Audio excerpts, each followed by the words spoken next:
r/nosleep. Posted by u/Elias_Withero. I had an abusive childhood and started praying to my toys. My father was a hard man. To say he terrorized my mother and me is an understatement. He wasn't a drinker, he was just an angry, hateful man. It was in his blood, in his nature. It would only take a small infraction for him to go off the handle, yelling, screaming, throwing things. He would hit me, hit my mother, completely lost in his madness. He would get a look in his eyes, a burst of dark fire, when he was like this. I came to know that look all too well, as did my mother. He would tell us we were nothing, belittle us, humiliate us, make us feel like we were nothing. I was a kid, I didn't know any better. I always remember being afraid, constantly. Whenever he got home from work, I tried my best to turn invisible until bedtime. When I managed to stay under the radar, he tended to direct his anger at my mother. My mother was a fairly large woman, something my father constantly reminded her of. When dinner wasn't made or when the house wasn't clean to his standards, he'd berate her. He'd call her a lazy fat cow, a slob, a tragically pathetic pig. He'd hit her, making barnyard animal noises. It was awful, but it was all I knew. Like I said, my mother was a big woman, but she was a timid soul. She spoke in hushed tones, probably from years of abuse, and never raised her eyes from the floor. She was ashamed of her weight, but food was one of the few comforts she found. Sometimes before school, I would hear my father screaming at her from my bedroom and then leave for work. I'd come out to the kitchen and she'd be sitting at the kitchen table with a pint of ice cream, crying and eating. A lot of the time she would be bruised, a reminder from my father that he was in charge. I don't know why she didn't leave him. I don't know why anyone didn't step in and help us. I felt like a prisoner in my own life. I felt like there was something wrong with me. I didn't understand why my dad would get so angry. I remember on my 7th birthday my mother bought me a stuffed animal. Well, it wasn't really an animal, it was a ghost plushie. It was about as the size of 2 fists and colored black. It had 2 big blue eyes and the fabric was conformed so that the ghost had a little tail, in the shape of a twisted teardrop. It looked like a cartoon ghost, but colored that strange dark shade. I loved that thing. I named him Spooky and he became my best friend. Spooky would listen to me, lay with me, let me cry into him if need be. I took Spooky everywhere, his little squishy body clutched in my arms. He was my comfort against the onslaught of my father's rage. Even if my dad hit me or yelled at me, I would find comfort knowing that Spooky would be there afterward. He was my constant safety net in a very confusing time in my life. My mother never liked talking about my father, always brushing away the subject if I brought it up, telling me to just please be on your best behavior. But Spooky would listen, would help me make sense of the violence and anger. His big blue eyes were filled with kindness and compassion, always offering me a warm hug when I was filled with sadness. The lines of reality began to bend in my mind the more time I spent talking to Spooky. I relied on his constant presence to the point of concern. This was during the time my father was in between jobs and his temper was out of control. I would lay curled up in my bed, shaking, listening to my mother try to pacify my father. This was when I started to pray to Spooky. I begged him to take me away from the nightmare I lived in. I prayed for him to save me. Every night I would prop him up on my pillow, his soft black body a contrast to the white sheets, and whisper my desperate requests. I began to believe that Spooky was alive. I thought I could hear him talk to me a few times, a gentle whisper just behind my ear. When I prayed to him, I could feel this energy radiating from him. There were times I could have sworn I saw his big blue eyes move. In my head I would imagine him speaking to me, his voice a gentle mature rumble. This went on for 6 months, my nightly prayer, my ritual. My parents never knew about it, but I felt that if I kept at it, I would be saved from my unhappiness. And something did happen. I'll never forget that night. I woke up to blue and red lights flashing outside my window. I heard people in my house, a rush of feet and urgent voices. My mother came running into my room and clutched me, followed by police officers. I was disoriented and sleepy, the surge of activity scaring me. The officers took my mother and I out of my bedroom, and as we left, I realized Spooky was missing. I began to sob, begging the police to retrieve my ghost plushie. I remember the look that passed between their eyes, a somber, fearful look. We were led outside where my mother was questioned, her voice a broken jumble of nerves. She was crying and I saw she was scared. I didn't hear what the officers were asking her, mesmerized as an ambulance came screeching to a stop in front of my house. No one would talk to me, a jumble of bodies and rushing people. A constant stream of paramedics and officers poured into my house. I was lost in the confusion, questions bubbling in my mind. It wasn't until years later that I found out what happened. My father had died. My father had suffocated. They found Spooky jammed halfway down his throat. My prayers had been answered. I never saw Spooky again after that night. And I never talked to my mother about it either. Until last night. It's been 20 years. We're doing much better now.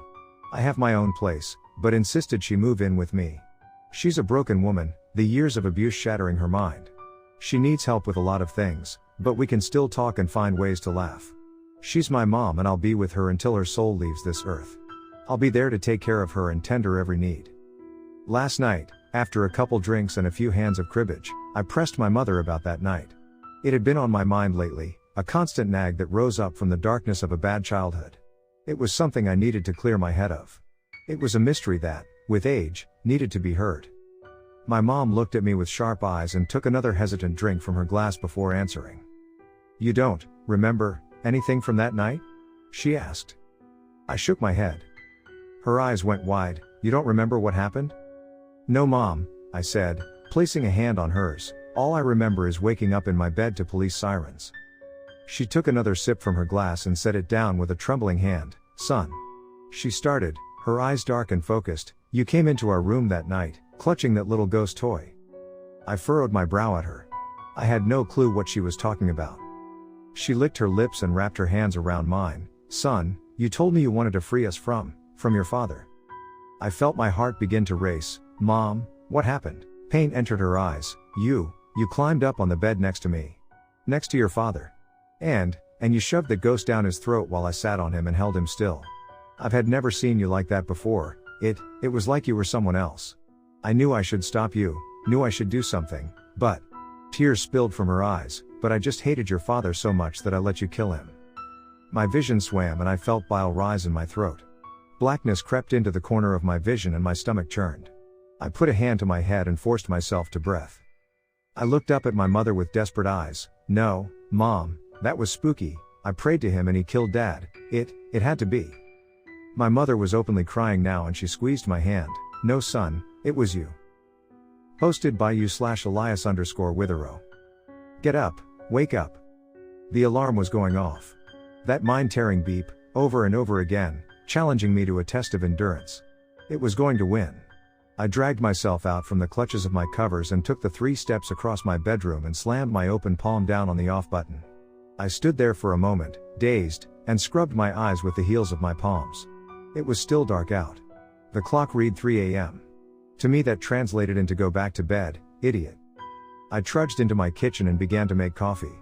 As the water boiled, I lazily scanned my living space. Quiet. Plain. Simple. I lived in a 1-bedroom apartment, about as cookie cutter as they come. Plain off-white walls, matching carpet, 650 square feet of single life. But I was content here. My job wasn't hell, my brother lived down the road, and I was in my early 20s and still trying to figure everything out. My apartment was my safe space to do that. While I waited for the water, I went into the bathroom, closed the door, and got into the shower. As the water washed over me, stripping the cobwebs of sleep away, my mind drifted over my work schedule for the day. I delivered goods for a small mom and pop department store, and while it didn't pay very well, it was enough to get by until I decided what to do with my life. I squirted a glob of shampoo into my hands and massaged it through my hair. As I stepped back into the hot stream of water, I heard something. My toilet flushed. I froze. That was strange. Blinded by the soap streaming down my face, I could only listen in darkness.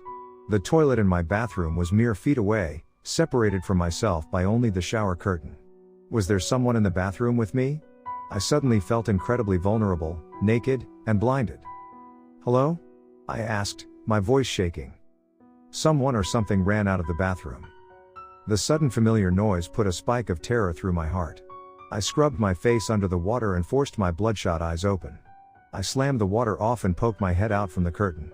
My bathroom door was wide open. Heart beating out of my mouth, I grabbed a towel and slammed the door shut. Chest heaving, I contemplated what to do. I wasn't alone in my home. If they had left, I would have heard the front door open. My bathroom was located on the left, as soon as you walked into the apartment. Down the hallway was my living room and kitchen with the bedroom in the back. If someone was in my apartment, they were down the hall, possibly in any one of those rooms. Quietly, I cracked the door. I peeked out, craning my neck around the doorframe to look into my living room. Shadows were shoved against the walls by the kitchen light, but everything was quiet in the way only the night is. I silently crept through my apartment. Goosebumps rose on my damp skin and I felt as if the ceiling were breathing down on me. I reached the end of the hall and all was still. My living room lay frozen and indifferent in the dim light. Nothing. There was no one. I took an unsteady breath and quickly scooted into the kitchen. The water for my coffee was at full boil and I turned off the stove. I reached into my knife drawer and drew out the biggest one I had. There was only the bedroom left and I wasn't going in there empty-handed.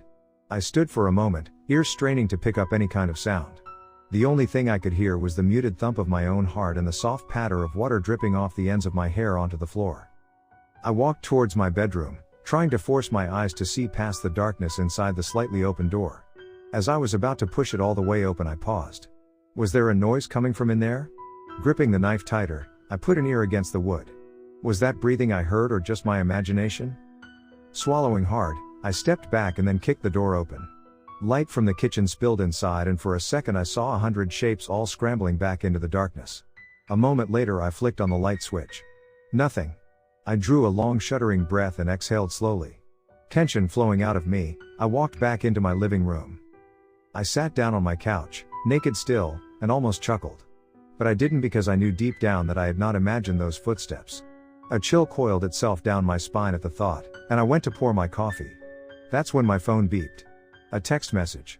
I picked it up from where it was charging on the kitchen counter and saw that it was from my brother. Odd, I thought, he's never up this early. Even though he lived a few blocks down in an apartment almost similar to mine, we rarely saw each other. Between work and his girlfriend, the times we did get to hang out were few and far between. I opened the message and my heart stopped. There's something in my bathroom.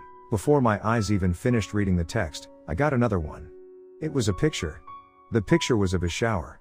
The curtain was closed, but you could make out a dark, human-shaped shadow just behind it. Gripping the edge of the curtain was a hand, black as night and with fingers impossibly long. Confusion and horror coursed through my mind and I hastily brought up my brother's number and punched it. It rang 4 times before he answered, voice groggy and weak. Hello? Dude, are you okay? I whispered fiercely, what the hell is going on? What is that? Silence for a few seconds, then, bro, are you okay? Why are you calling me so early? You woke me up, man. I paused, thrown off guard. What do you mean? Those texts you just sent me. What is going on? I didn't send you any texts, man. I'm going back to bed, I'll talk to you later. And then he hung up. I stared blankly at my phone. What was happening? I hastily reopened my texts and pulled up the ones I had gotten from him only moments ago. And that's when it hit me with terrible realization. The picture I had received was of my shower. And that's when it came out of the bathroom and down the hall towards me.